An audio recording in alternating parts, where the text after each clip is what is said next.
I want the people who work in this building and our embassies and consulates around the world to know I value your expertise and I respect you, and I will have your back.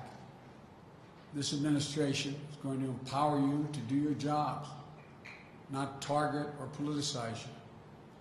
We want a rigorous debate that brings all perspectives and makes room for dissent. That's how we'll get the best possible policy outcomes.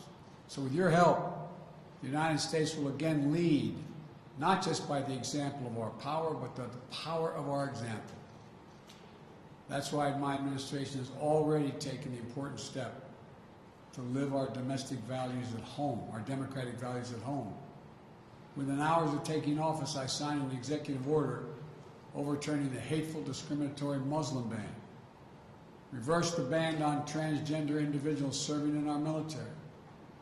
As part of our commitment to truth, transparency, and accountability, we stated on day one, we started on day one with daily briefings of the press from the White House. We've reinstituted regular briefings here at State and at the Pentagon. We believe a free press isn't an adversary. Rather, it's essential. A free press is essential to the health of a democracy.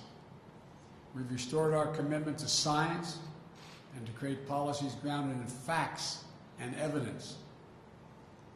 I suspect Ben Franklin would approve. We've taken steps to acknowledge and address systemic racism and the scourge of white supremacy in our own country. Racial equity will not just be an issue for one department in our administration. It has to be the business of the whole of government and all our federal policies and institutions. All this matters to foreign policy because when we host the Summit of Democracies early in my administration, to rally the nations of the world to defend democracy globally, to push back the authoritarianism's advance, we'll be a much more credible partner because of these efforts to shore up our own foundations. There's no longer a bright line between foreign and domestic policy. Every action we take in our conduct abroad, we must take with American working families in mind. Advancing a foreign policy for the middle class demands urgent focus on our domestic economic renewal. And that's why I immediately put forth the American Rescue Plan to pull us out of this economic crisis.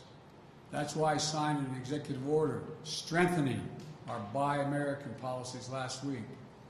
And it's also why I work with Congress to make far-reaching investments in research and development of transformative technologies. These investments are going to create jobs, maintain America's competitive edge globally, and ensure all Americans share in the dividends.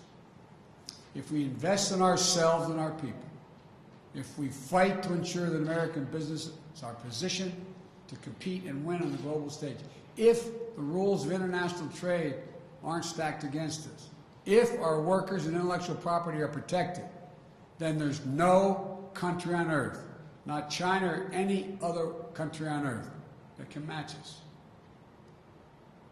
Investing in our diplomacy isn't something we do just because it's the right thing to do for the world. We do it in order to live in peace, security, and prosperity.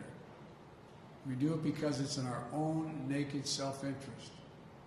We strengthen our alliances, we amplify our power, as well as our ability to disrupt threats before they can reach our shores. When we invest in economic development of countries, we create new markets for our products and reduce the likelihood of instability, violence, and mass migrations. When we strengthen health systems in far regions of the world, we reduce the risk of future pandemics that could threaten our people and our economy. When we defend equal rights of people the world over, of women and girls, LGBTQ individuals, indigenous communities, and people with disabilities, the people of every ethnic background and religion, we also ensure that those rights are protected for our own children here in America.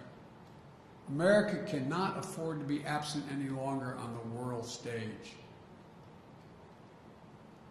I come today to the State Department, an agency as old and as storied as the nation itself, because diplomacy has always been essential to how America writes its own destiny.